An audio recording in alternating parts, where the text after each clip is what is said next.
Hello class, so for today you're going to need a piece of paper, also a pencil and a marker.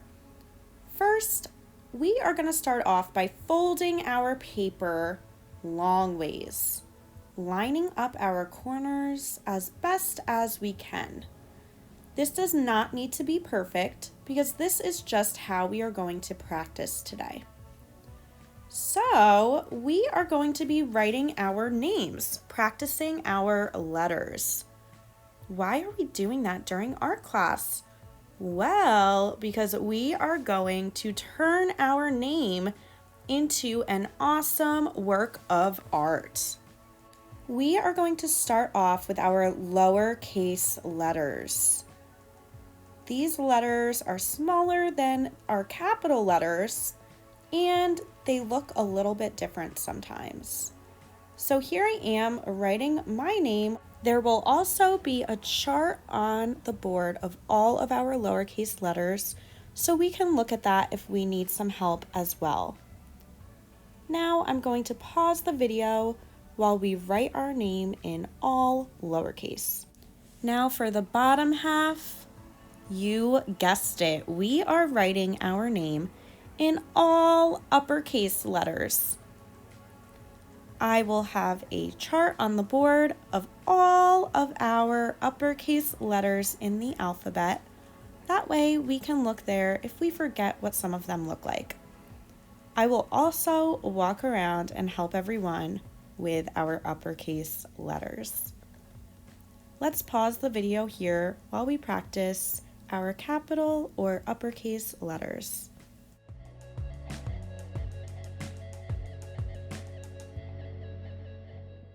Great. Now that we practiced our letters, both capital and lowercase, it is time to get started on our artwork. So we're going to want to start off with a pencil, just in case we want to rearrange how we place our letters on the paper. So we are going to look at our practice for a reference. That way we don't forget what our letters look like. We have them already done on our first page. So we're going to keep that out. And our next step is to actually write our letters all on top of each other. I know, it sounds super weird. Why are we going to write our letters all on top of each other? Well, we are just going to have to stick around and find out. Here, you can use capital letters, lowercase, or both to write your name. When we layer our letters over each other, this is called overlapping. Here is one example of how I arranged my letters. I drew this on my iPad, but I wanted to show you it this way. That way we can really see each individual letter. Because once we start putting them on top of each other, it can be hard to identify where our letters are.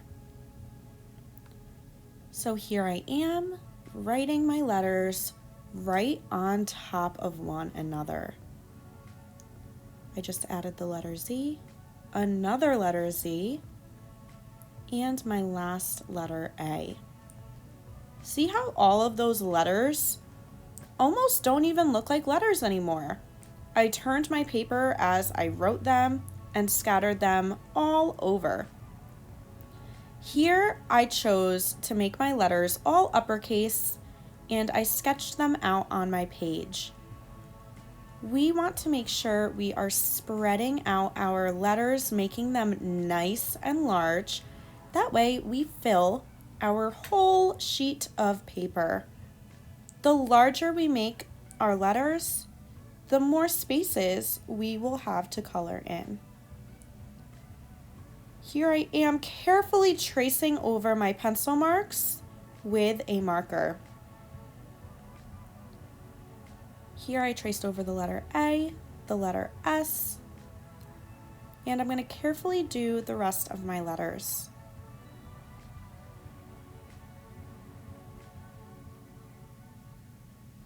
here we go. Now I'm just going in and erasing any pencil lines that might be peeking out behind my marker.